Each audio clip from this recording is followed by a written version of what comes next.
Kanimozhi ji.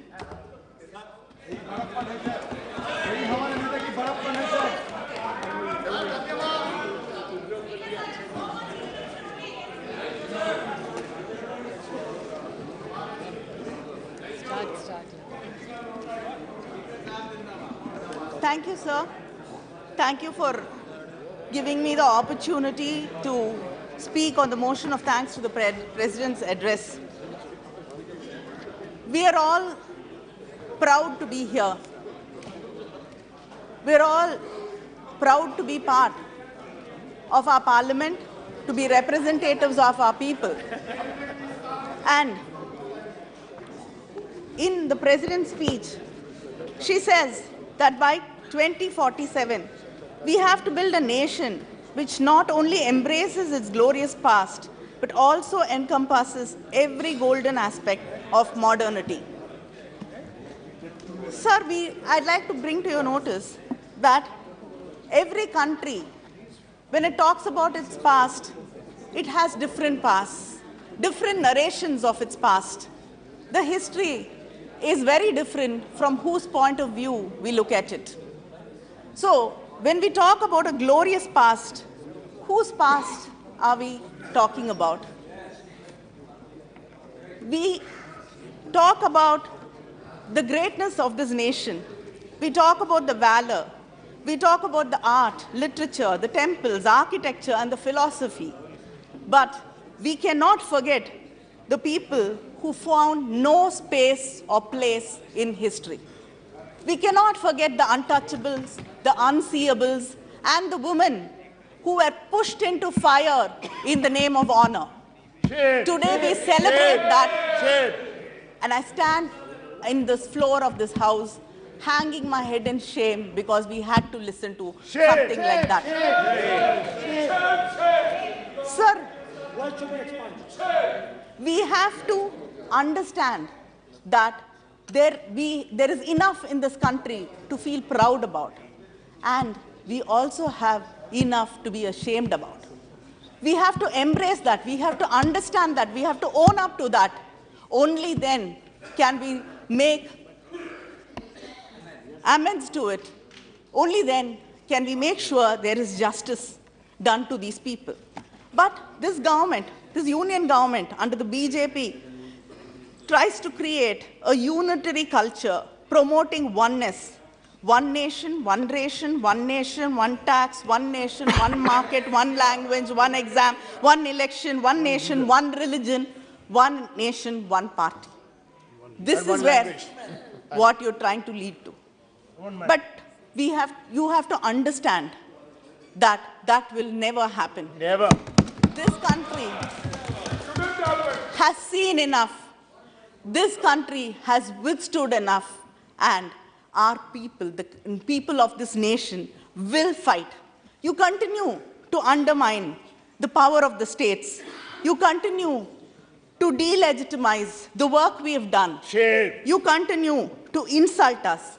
You do not understand what a welfare state is and what freebies are. You continue to call us names, but we have set examples. We have proved that we can create models of social justice. We can create models of inclusive development, which you have miserably failed to do so. Sir, unfortunately,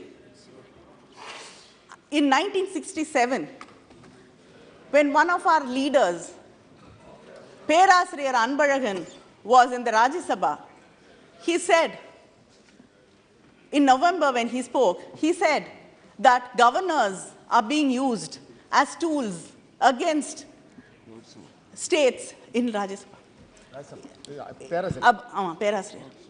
He said that governors are being used as tools against elected governments by the union government. He said that, sir. He said it. I'm just quoting him. I'm just quoting him. I'm just quoting him. I'm just quoting him. Sir, the Tamil Nadu. Speak about collegium, you cannot speak about.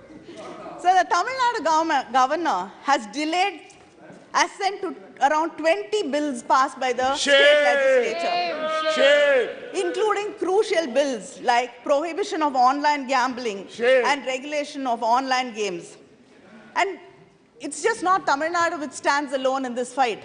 We've seen what happened in West Bengal, what happened in Maharashtra. In Kerala, the governor threatens to withdraw ministers, and in Nagaland, in Telangana. Yeah, every government which is a non-BJP government, I think we have to fight battles with the governor. But Dr. Ambedkar has rightly stated in the Constituent Assembly that the governor does not have any individual discretion and has to act according to the aid and advice of the Council of Ministers. I think this government, when it sends governors to states which are non-BJP states, should ask them to read the speeches of Dr. Ambedkar, or at least kindly advise them what this country stands for and what federalism is. Because you are the ones who keep talking about cooperative federalism. So you should teach them to cooperate and understand the importance of federalism. But you do not listen. You could not listen to this, Mr. Rahul Gandhi when he spoke here. You were interrupting because you're not used to listening. It is something which you don't know how to do. Listen to sense. Listen to sense. But,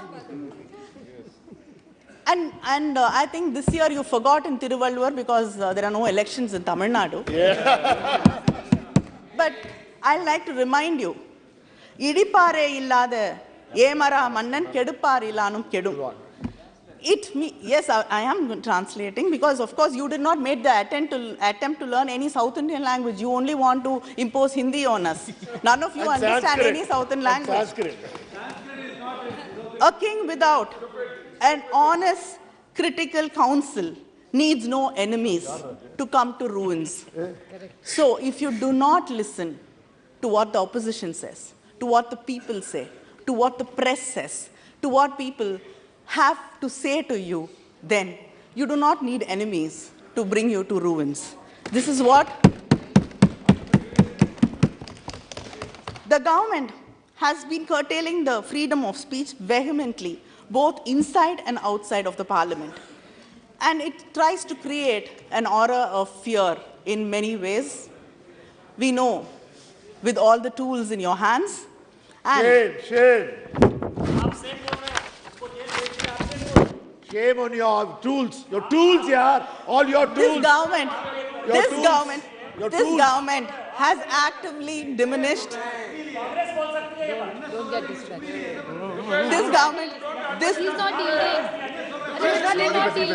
She's not yielding.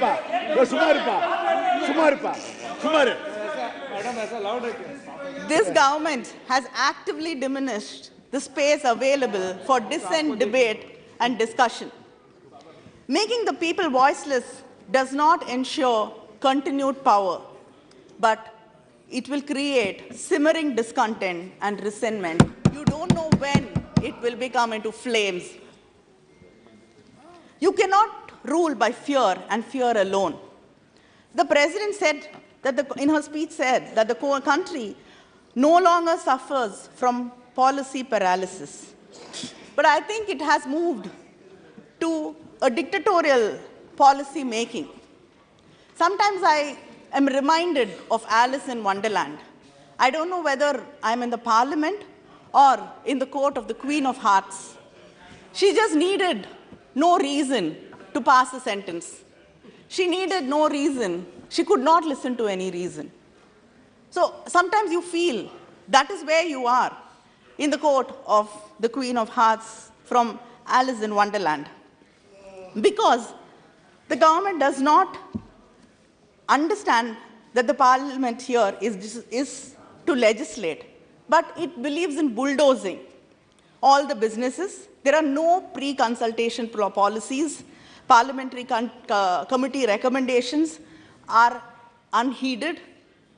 And every time we have to repeat We have to repeat what we recommend, and still the government does not listen to us because they are not used to it. And most of the bills are not circulated to the members earlier, so there's no opportunity for the members to be able to research, read it, understand it, because you only believe in bulldozing the bills. And the number of days the parliament functions, it's shrinking and shrinking and shrinking, and I don't know. We might just have symbolic days when the parliament will function, and then we'll all be sent home. The Prime Minister doesn't even come to the parliament. Yes. Hardly 3 times a year. The Honorable President also said that the World Bank report acknowledged that India was able to prevent crores of people from falling below poverty line during the COVID pandemic.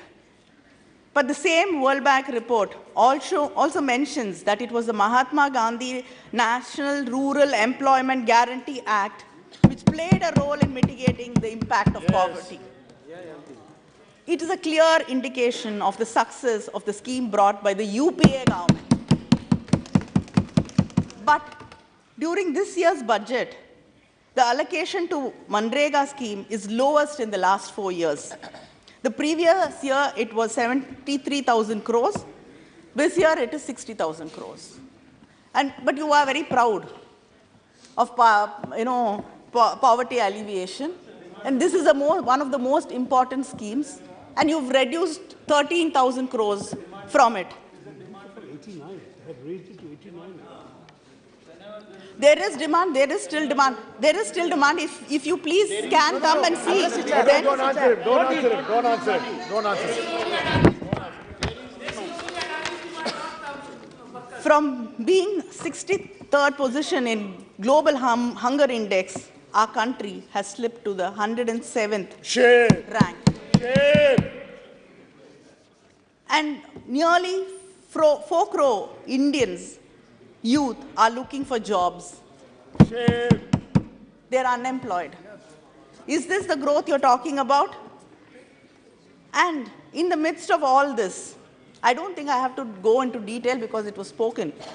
But in the midst of all this, the government is turning a blind eye, and we saw the virulent, strong support which the treasury benches had when issues like corporate misgovernance and Adani was brought up here. How strongly you responded to it, reacted to it, and supported it, and you were shielding it. Shielding it. Shame. Shame. So, the sad thing is, there is a misgovernance and there's a manipulation of valuation. But your reply is only one, which says that it is against the nation. It's unpatriotic. It is against India. The same Hindenburg report, the same Hindenburg has given reports about 15 institutions, some in the US, some in China. None of these countries said it is against the country. It was against the institution. But when we are talking about Adani, it becomes against the country. Anti-Indian. So I am really confused. I really want, you started calling India Bharat. Now I want to know what is the next progress. What is India? What is Adani? If talking against Adani is talking against India, I really want a clarification. You become anti-Indian. And what happens to the common people, people who believe in hard work, who think that they can save their money because it is a government bank and they will trust LIC? What happens to their future? They trust LIC because they think their children's futures are protected. what is the answers you have for them? Is this the way you respond to these hard-working common people of this country? And this government is very happy to close down every public sector undertaking. If it is profit-making, Sell it to Tatas. if it is or not, they do not come forward to help them, support them, and make sure that they run. They want to close it, they want to sell it off. But then when it comes to a private corporate, why is the government going out of its way to support it, to help? And why are you protecting it? We want to understand what is the proximity. Without these answers, people are going to continue asking these questions. And people are going to be anguished about the future of their children. So, Madam, you talk about women's empowerment. I'm sure we all here as women have this question to ask. What happened to the Women's Reservation Bill?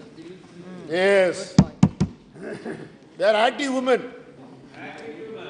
They are against the women's development. Because you believe that the only way to make sure that a woman is honorable is to push her into the fire or behead her. They believe in Sanatana.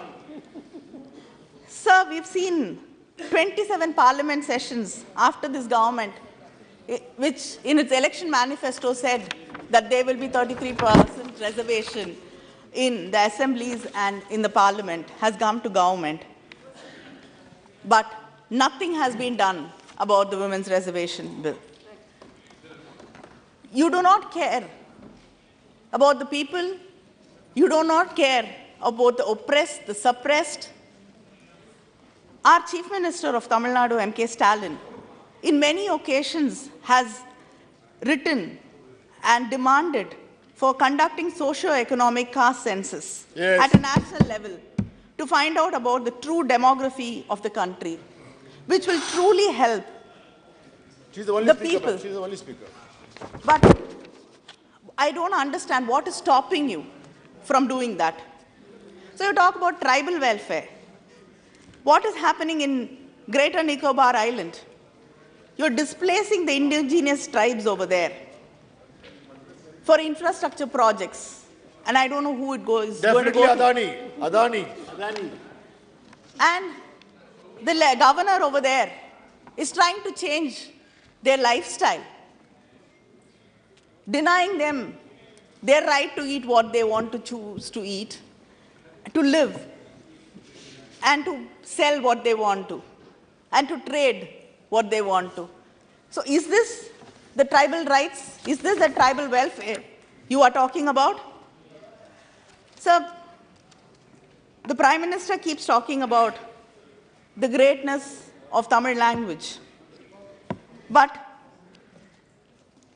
when the fund allocation comes, the Central Sanskrit University gets 198.83 crores, whereas the Central Institute of Tamil Classical Studies got only 11.86 crores. Shame. This 11.86 crores does not even cover the administrative costs. Shame. How can research, how can symposiums be conducted? So last, only speaker, ma'am. Just Only give me speaker. a few minutes more. Magalir. And women have been insulted a lot in this house today, so I think we deserve some more time. Respect women. Sanskrit has been mandated.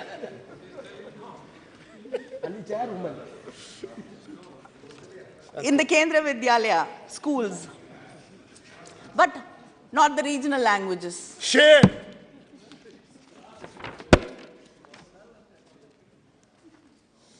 So you talk about the Indian culture seeing a renaissance in your government.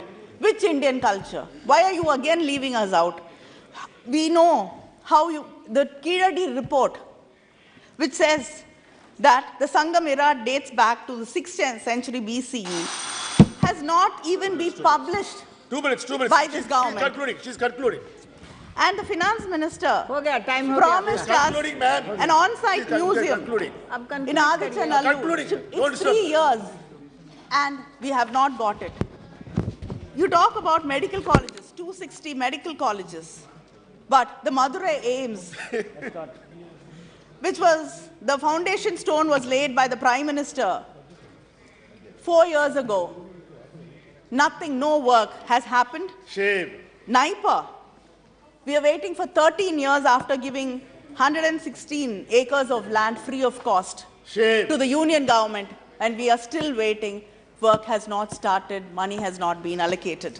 Same story when it comes to the बहुत CPET. अच्छा. Shri Kalyan Banerjee She's ji. just winding up. I'm just finishing Winding up. up. I'm She's just concluding. finishing. And last 30 seconds. The NEET, 30 seconds. the 30 NEET, the NEET today, Yes. it is not, it's become a national elimination and eradication test. You want to leave us out. You want Shame. to leave people, children who deserve to go to medical colleges. You want to cut them out. You told you're bringing NEET to regulate the fees. But Capitation today, fee. बहुत अच्छा. the colleges are Important, very important. giving seats to only children who can afford the exorbitant fees in these colleges. So where is the justice and fairness to students who come from poor families but yet have the aptitude बहुत अच्छा. and the talent to become doctors? बैठिए. The scholarships बोला were जाए scrapped. Shri Kalyan Banerjee. Let me give. The minority scholarship was scrapped. What para? Last para. Last para. Railway projects. Last. Railway projects, Southern Railways, again, Mahila. we are 5 getting minute जाना not दिए, even 5 1/10 of what the Shame, Northern shame. Railways get. Our fishermen issues in Tamil Nadu are unresolved. You have to use diplomatic channels to resolve it, which You're not doing. unfortunately you're not doing. Sir, हो गया. madam, Last point. Last point. चलिए. Last point. Last point. Last point. अरे you उन पर say ध्यान Last रखो that ना. we can walk, उनका we have time to जा walk रहा है. together. उनका समय How जा can रहा है. we walk together if you don't recognize us, if you insult us, Shame. बहुत अच्छा भाई.